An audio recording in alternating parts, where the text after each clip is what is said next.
Bonjour à toutes et à tous, ravi de vous retrouver. Vous le savez, c'est ici que ça se passe sur Télésud. Les engagés, c'est toutes celles et ceux qui portent des causes, mais aussi des combats. Alors aujourd'hui, notre invitée, vous savez, c'est une femme engagée complètement sur les questions justement de discrimination, d'égalité des chances. On va en parler. C'est une ONG, c'est le Haut Commissariat des diasporas africaines de France. C'est Selma, la directrice Selma Rouini, bien sûr, la directrice de cette ONG, qui est notre invitée. C'est parti, générique.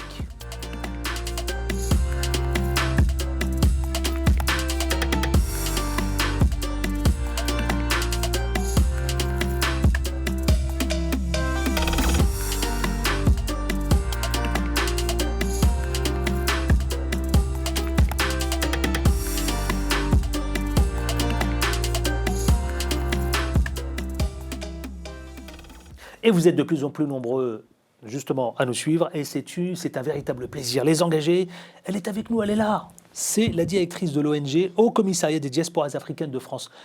Bonjour, Selma Rouini. Bonjour, Adil. Comment ça va? Vous êtes la directrice. Il y a la présidente, fondatrice. Rachida Kaout. Exactement. La fondatrice, exactement. Et puis, il y a vous, la directrice, sur le plan opérationnel. Exactement, plus des commissions descendantes où on viendra à en parler, à développer. Haut Commissariat, c'est une première en France. C'est une première, parce Oui. qu'à quel moment on peut s'appeler le Haut Commissariat. Donc ça a été validé, nous sommes au journal officiel. Ça a été validé par le ministre de l'Intérieur, parce qu'il a complètement adhéré à nos objectifs. Les objectifs, c'est quoi ? Alors, pas mal de chantiers en cours, puisqu'aujourd'hui, ça a été une demande de certaines personnalités africaines, notamment Afrique de l'Ouest, Maghreb. Ça a été une demande dans le sens où il va falloir réconcilier un petit peu les liens entre la France et l'Afrique. Donc une passerelle. Exactement, une passerelle où il y a beaucoup de développement, notamment quand on voit beaucoup de jeunes aujourd'hui veulent s'installer dans leur pays avec un savoir-faire, une richesse, donc tout un accompagnement de l'entrepreneuriat. Déjà, le premier objectif sur la richesse, le savoir-faire à la française, comme on dit. Et puis d'autres panels où l'actu aujourd'hui est dans le moment, c'est contre justement cette fachosphère, sur la diversité, sur l'égalité des chances aussi. L'égalité des chances. Et vous savez quoi, on va en parler. L'émission, elle s'articule en 3 temps. 3 temps forts, justement, votre actualité. On tâchera aussi de faire votre portrait, de mieux vous connaître, et puis on parlera de votre ONG, le Haut Commissariat des diasporas africaines de France. Ça vous convient ? Très bien, parfait. Eh bien c'est parti, tout de suite, l'actu concernant le Haut Commissariat des diasporas africaines de France. C'est parti, jingle.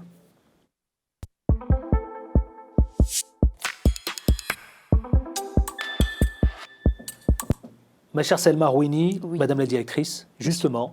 Alors, vous savez, l'actualité, c'est aussi, j'ai vu, vous avez tweeté concernant, on va revenir d'abord sur le film Les Tirailleurs, les propos, vous savez quoi, de l'acteur Omar Sy, à propos des guerres en Ukraine, mais aussi en Afrique. Il dit, sommes-nous sourds à ce qui se passe hors de l'Europe? J'ai l'impression que vous êtes d'accord avec lui. Ah, totalement. Totalement. Ce qui se passe aujourd'hui en Ukraine, c'est triste. C'est triste, il y a une répercussion économique, sociale, mais en effet, il y a tellement aussi de problèmes au sein de l'Afrique qu'on a l'impression qu'on met un petit peu de côté. Donc, que ce soit médiatique ou autre, on ne rentre pas totalement. Alors, on a des aperçus en Afrique, on a des relationnels qui datent depuis plus de 40 ans, évidemment, sur le côté économique, social et autres, sur des liens forts. Mais il faut peut-être s'investir aussi sur le côté des agréments, sur le côté humain, les fondamentaux qui existent. Est-ce que vous avez le sentiment, Madame la directrice, que justement l'Afrique est incomprise? L'Afrique a du mal à se faire comprendre. Je vous pose vraiment la question de façon évidemment directe.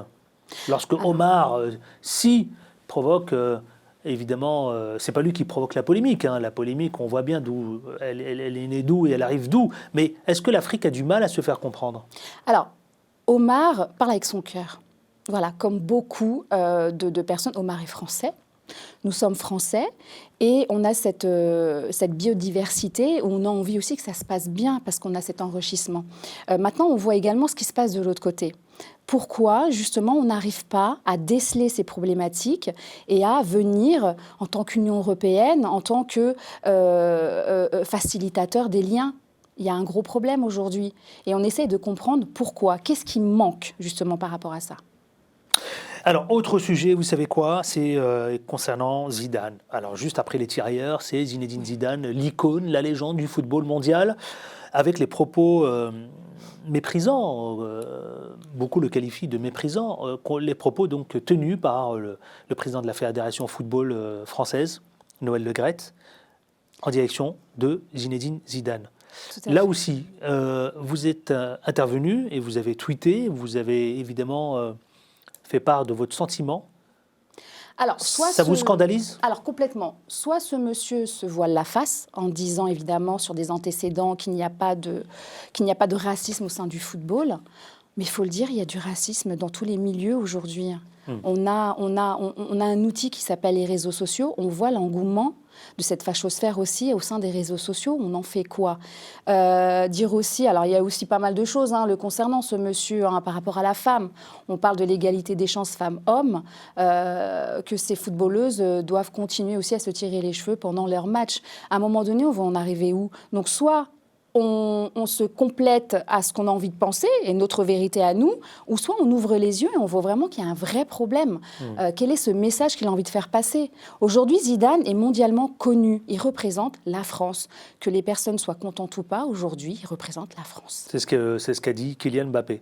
Exactement, et il a totalement raison, on est avec eux. Alors on va parler de votre ONG, justement, les diasporas africaines. Vous avez décidé vous, la diaspora africaine, de lancer un haut commissariat, paraît-il, pour en finir avec le sujet des discriminations. Est-ce que c'est ça ou pas que?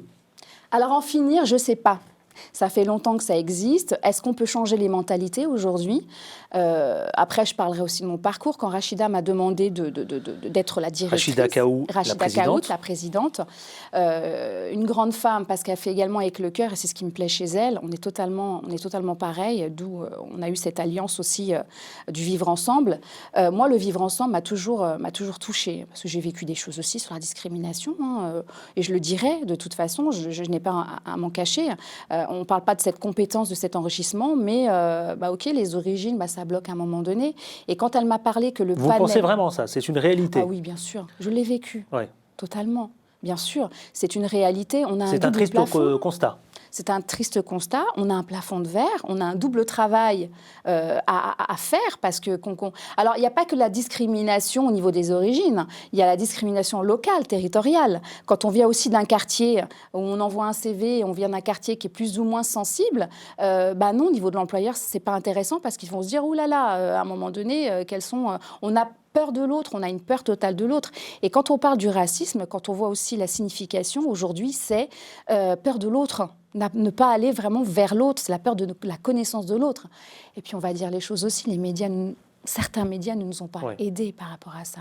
Donc d'aller avec une caméra au sein des quartiers pour voir tout ce qui s'y passe, non. Moi, j'ai eu un dispositif, j'ai travaillé dans un dispositif qui s'appelait Action Quartier, on en parlera, qui me donnait cette opportunité dans tous les quartiers. Vous parlez régulièrement des quartiers, vous parlez des associations, justement. Vous savez quoi? Ce tout nouvel outil, ma chère Selma Rouini, il veut... Vous m'arrêtez si j'induis les choses en erreur, veut fédérer les associations pour mener des projets sur le continent africain et faire bouger, alors ça c'est votre présidente qui le dit, faire bouger les choses sur le plan politique, notamment en matière de lutte contre les discriminations et de resserrement des liens avec l'Afrique. Alors expliquez-nous, dites-nous. Alors, ça se traduit comment? C'est suite à un constat que Rachida Kaout a fait lors de ces rencontres, puisqu'elle s'est présentée au sein des législatives France-Afrique sur la 9e circonscription. C'est né il y a quelques mois, le Tout à fait, exactement. Alors ça fait, depuis après les législatives, ça a été pensé, ça a été étudié, et le 14 octobre, nous avons décidé de faire notre lancement. Donc il y a un peu plus de 6 mois. Exactement. Nous avions invité tous les médias. Et ce qui a été génial sur le constat, c'est qu'on n'a pas été tout de suite, on a eu peur. On est arrivé à un moment donné où, quand on a une réflexion, on a eu peur qu'on soit répertorié communautaire. Voilà. Mais pas du tout, parce qu'on a vu qu'au sein du Burex, au bureau de la décision, on a toute origine, toute communauté. On n'a pas du tout envie que ce soit un outil communautaire. Au contraire, c'est ce qu'on appelle la définition du vivre ensemble. Donc, dans cet état d'esprit, oui, on a 3 chantiers actuellement qu'on doit développer. Et le premier, c'est lutter contre toutes les discriminations. Et en fait, lutter contre ça, c'est aussi une demande sur des territoires. Et c'est le resserrement justement des liens avec l'Afrique. Exactement. Avec l'Afrique, on a un savoir-faire français. pourquoi aujourd'hui beaucoup d'entrepreneurs, notamment les jeunes et les femmes, veulent s'intégrer en Afrique pour développer des... Vous parlez des femmes justement, Madame la directrice, vous dites que les femmes, elles doivent jouer un rôle justement dans le processus de paix au niveau des diasporas africaines en France, mais aussi également sur le continent africain. Je vous pose la question, est-ce que c'est un outil diplomatique aussi ? Ça peut devenir un outil diplomatique pour resserrer les liens et être facilitateur. C'est un facilitateur de la richesse et notamment de la femme. Aujourd'hui, on voit que la femme prend énormément de place en Afrique. On a vu en Tunisie, première femme ministre, on le voit au Maroc ou au Sénégal. Ou au Maroc, vous avez raison. Exactement. On a rencontré également la femme du Premier ministre ivoirien il y a si peu de temps, qui est beaucoup investie dans des actions humanitaires. Donc on voit que la femme est complètement là et derrière, et on a besoin d'elle, puisqu'elle facilite aussi les liens. D'ailleurs, je vois que la présence des femmes est très forte, hein, justement, au Haut-Commissariat. Exactement. C'est une volonté. Il y a une confiance. Non. Pas, c'est ce qu'on représente et nos valeurs. Voilà. À partir du moment où on est du tout, parce que si on lutte aujourd'hui contre les inégalités, il y a autant d'hommes que de femmes dans le bureau. Allez, on va avancer justement dans les engagés et on va lancer le jingle pour mieux vous connaître. C'est la partie portrait. Allons-y. Vous parlez tellement rarement de vous, alors allons-y. C'est parti, jingle.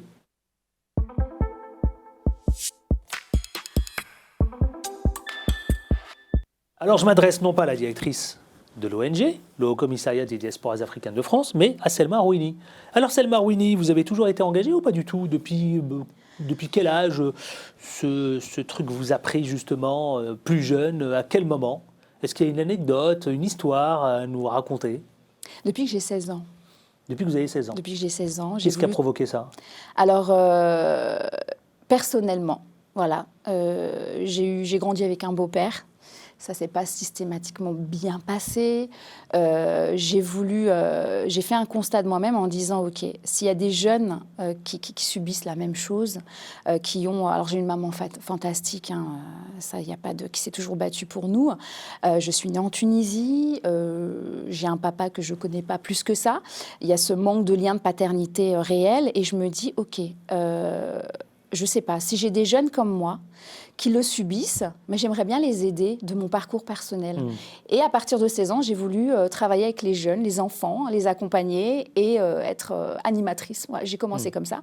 Et au fur et à mesure du temps, quand j'ai commencé à m'éloigner de ce parcours de jeunesse, il y a toujours quelque chose qui m'a dit non. Il faut que tu restes là, il faut que tu les aides, que tu les accompagnes. Sur le plan social ? Sur le plan social, totalement. Donc de ça, je suis devenue éducatrice spécialisée. Ensuite, j'ai travaillé dans un centre de formation pour accompagner les jeunes sur tout ce qui est insertion professionnelle et coach au niveau de l'aide sociale à l'enfance sur l'insertion, l'accompagnement et coach de vie sur l'estime de soi. Donc voilà, c'est tout un constat, Et suite à ça, beaucoup de choses, hein, parce que moi, je vis de ce qui m'anime, donc dans le milieu du sport, l'insertion professionnelle, tout ce qui est accompagnement, service jeunesse aussi en tant qu'adjointe. Et voilà, c'est un enrichissement. Et de là... Tout ça, ça vous a nourri, hein. Tout ça, ça vous nourrit justement pour mieux avancer. Hein. Ça me fait vivre. Ça vous fait vivre ? Ça me fait vivre, totalement. Oui. C'est votre force ? Ah, mais complètement. Vous puisez cette énergie, votre force oui, dans parce ça. que quand j'ai un enfant, je veux dire un enfant, parce que pour moi, quelqu'un qui a 14 ans... Mais qu'est-ce qui vous a nourri ? C'est quoi ? C'est les injustices ? C'est les révoltes ? C'est quoi ? Alors, beaucoup d'injustices, parce que je l'ai vécu aussi dans le monde professionnel. Hein. Moi, je n'ai pas eu de poste, et ça a été clairement dit suite à mes origines. Beaucoup. Et devant moi, je me dis, mais c'est pas possible. On vous l'a dit ? Ah oui, bien sûr. Bien sûr, plusieurs fois. Des postes à responsabilité, je me sentais vraiment compétente. Et d'autre part, des belles rencontres aussi, où on m'a donné aussi cette opportunité de le faire.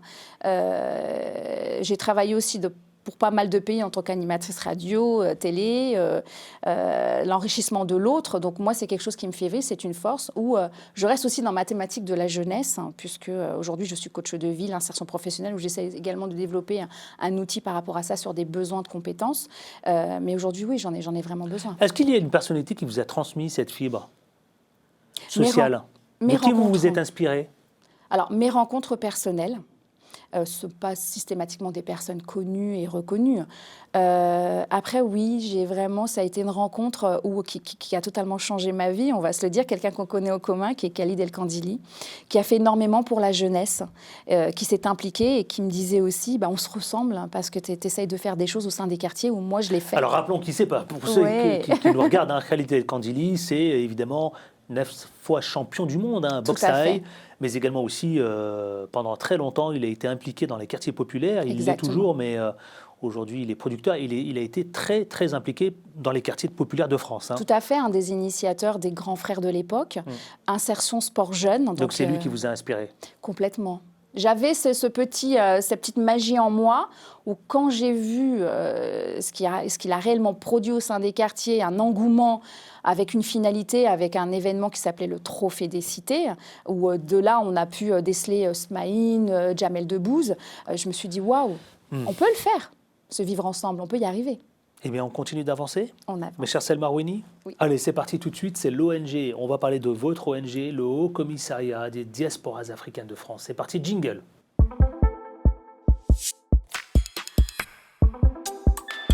On l'aura compris, lancé il y a quelques mois, le Haut Commissariat des Diasporas Africaines en France, justement, d'après évidemment ce que vous nous avez esquissé, il consolide les efforts donc, de la société civile dans la lutte contre les inégalités, on l'a compris aussi, la discrimination, l'accompagnement aussi des immigrés dans ce processus, justement pour celles et ceux, cette espèce de passerelle, de pont entre l'Afrique, le continent africain et l'Europe. Exactement.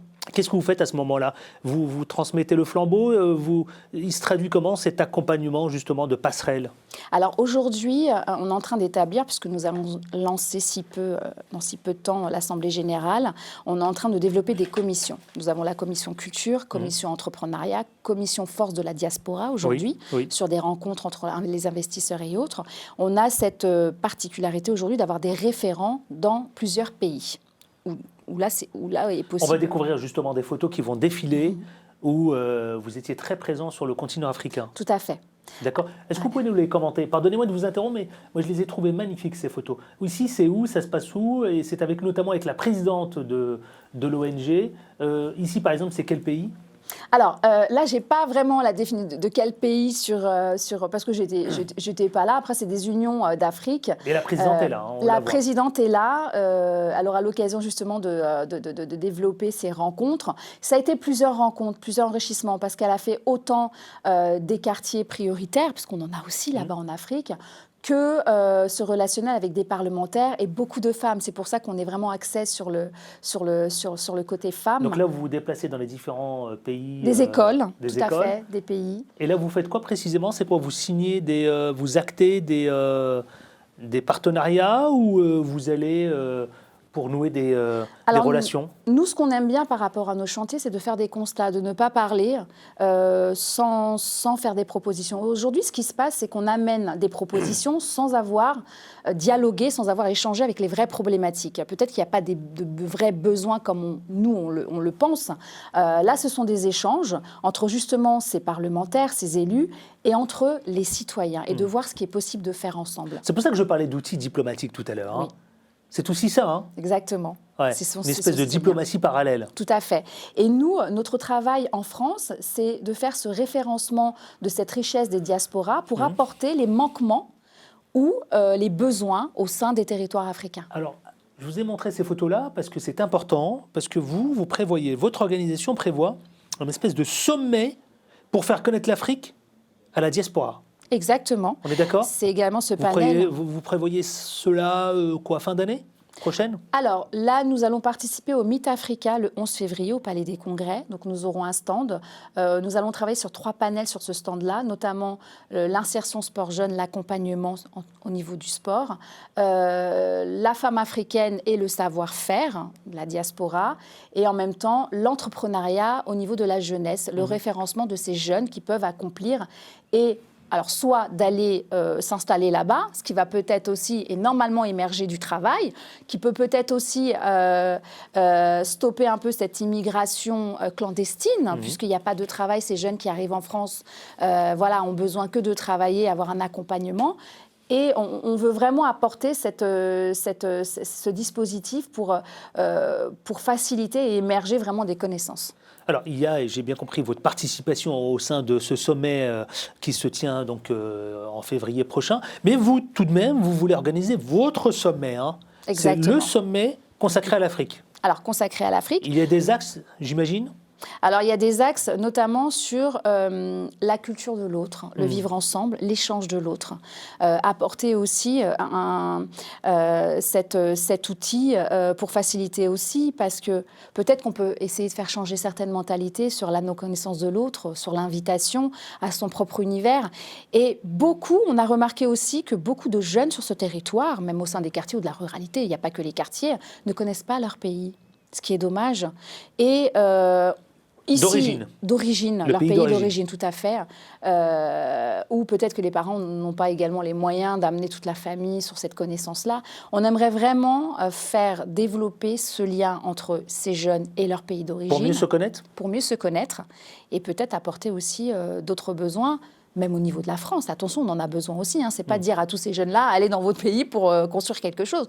Pas du tout. C'est amener aussi cet équilibre et sur ce devoir d'être citoyen, mon droit et mon devoir en tant que citoyen. J'ai vu également que votre ONG, le Haut Commissariat des diasporas africaines de France, justement, vous militez vraiment très fortement pour faire passer le droit de vote aux étrangers au municipal. Je crois que c'est un des gros chantiers que vous voulez mettre en place avant bien sûr, 2026. C'est bien ça. Exactement, sur les prochaines municipales en 2026. Gros chantier. Gros chantier. Gros chantier, on a un député. Donc vous poussez. Tout à fait. On a un député qui a fait cette proposition de loi en août 2022, qui a été refusée. On connaît un petit peu pourquoi aussi ça a été refusé. Peut-être que ce n'est pas non plus avantageux sur certains territoires. Si on commence à faire voter les immigrés, ça va peut-être réveiller des consciences. Et peut-être qu'on n'a pas envie aussi, parce que quel est ce facilitateur aussi qui voudrait... Mais on considère aussi que cette personne-là, à partir du moment où elle est sur le territoire français, qu'elle travaille, qu'elle paye des impôts, elle a le droit aussi d'avoir cette reconnaissance et de choisir qui va la représenter. Mais vous le dites, ce droit de vote déjà offert aux européennes pour les municipales fait l'objet d'une forte demande et d'un sentiment de discrimination, d'autant que nombre d'Africains vivant en France sont des contribuables. Ça, c'est votre présidente qui le dit. Mais bien sûr, elle a totalement raison, c'est une demande. On a beaucoup d'associations aujourd'hui qui militent, on a beaucoup, heureusement qu'elles sont là au sein des quartiers, ces associations, on l'a vu pendant les confinements, on les a rencontrées. On a beaucoup de personnes qui travaillent, qui souhaiteraient aussi, à partir du moment où elles rentrent dans les valeurs de la République, mais pourquoi elle ne pourrait pas voter aussi son élu ? Pourquoi elle ne pourrait pas aussi et c'est là peut-être que culturellement aussi, au sein de la famille, on va voir que les parents votent, on va peut-être demander aux enfants d'avoir cet exemple. Alors ça passe par quoi, Madame la Directrice ? Ça passe justement par du lobbying auprès des députés au sein de l'hémicycle de l'Assemblée nationale pour faire passer justement une loi concernant le droit des votes des étrangers ? Alors, ce lobbying-là, aussi au sein des élus, parce qu'il y a une force issue des territoires, de leur démontrer aussi que ça peut être aussi un vivre ensemble en commun, ça peut être aussi un constat, et peut-être qu'ils arriveront aussi à régler certains problèmes qu'on a dans notre société d'aujourd'hui. Le fait qu'on lui donne l'opportunité de voter, peut-être qu'il viendra aux réunions publiques et de faire des propositions aussi au sujet des problématiques qu'on peut rencontrer. Et peut-être qu'on peut aussi dissocier et en même temps élaborer certains projets en adéquation avec les vrais problèmes au sein des territoires. Justement, vous savez quoi ? Vous parliez de plus en plus de cette passerelle entre le continent africain avec l'Europe, la France.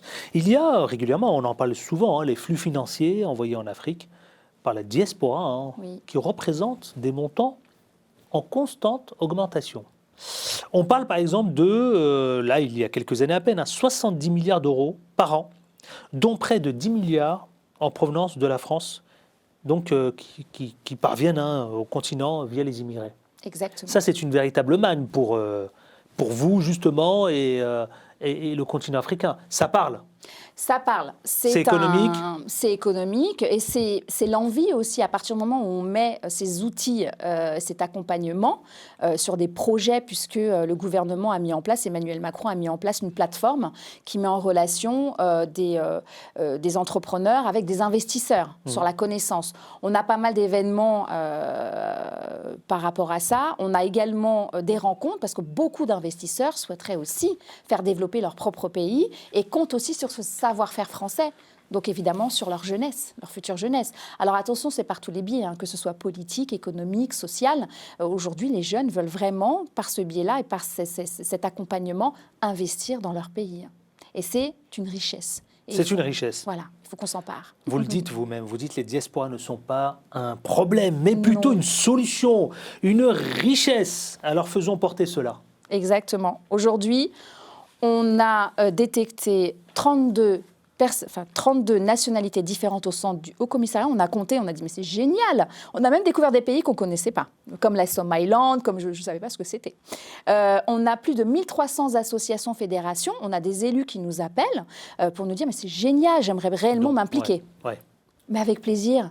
Si on travaillait ensemble, si on arrivait à se mobiliser, chose qu'on n'arrive pas à faire, chacun fait de son côté. Aujourd'hui, non, ça va être réellement un outil, une plateforme où on va devoir travailler tous ensemble pour y arriver. Et là, vous interpellez aussi les dirigeants africains, vous leur demandez de mettre en place un bureau dédié qui serait le pont entre à la fois l'Afrique, mais également l'Europe, donc en direction de la diaspora africaine de France. Exactement. Aujourd'hui, Rachida Kaout a la chance de rencontrer plusieurs ambassadeurs au sein des pays, au sein des territoires, afin de parler de nos outils. Mais ça va être un accompagnement où, pour le coup, ce qui est génial, moi je dis que c'est génial, c'est qu'ils adhèrent et ils le veulent, et on nous appelle, on nous demande de créer quelque chose sur des problématiques au sein de leur territoire. Il y a une adhésion. Tout à fait, complètement. Une grande adhésion. C'est ça qui est bien. On arrive au terme de cette émission. Voilà, je crois que tout est dit. Tout est dit, enfin presque. Qu'est-ce que vous avez envie de dire à celles et ceux qui vous regardent ? De nous rejoindre. Donc on a nos pages, on a nos réseaux sur le Haut Commissariat, le HCDAF, de nous faire leurs propositions. Et pour ceux qui souhaiteraient justement investir, être accompagnés sur des projets qui répondent à une certaine problématique au niveau des territoires, vous êtes vraiment les bienvenus. On est là, on vous accompagne, on rencontre, on discute. Et j'espère que tous ensemble, on arrivera à faire changer certaines mentalités. Merci Madame la Directrice. Merci Monsieur Parquet. Selma Rouini, qui est la directrice du Haut, notez bien, notez bien plutôt, je dis ça, notez bien, le Haut, tiens ça s'affiche d'ailleurs, notre réalisateur, Haut Commissariat des diasporas africaines de France. À suivre vraiment de très très très près. Très. Bon vent. Merci, à bientôt. À très très bientôt. Voilà, ainsi s'achève cette émission Les Engagés. Restez fidèles à Télésud et on se retrouve, vous savez quoi, très très très vite, ici même, sur ce même plateau. Mais surtout, on ne lâche rien. À bientôt, ciao.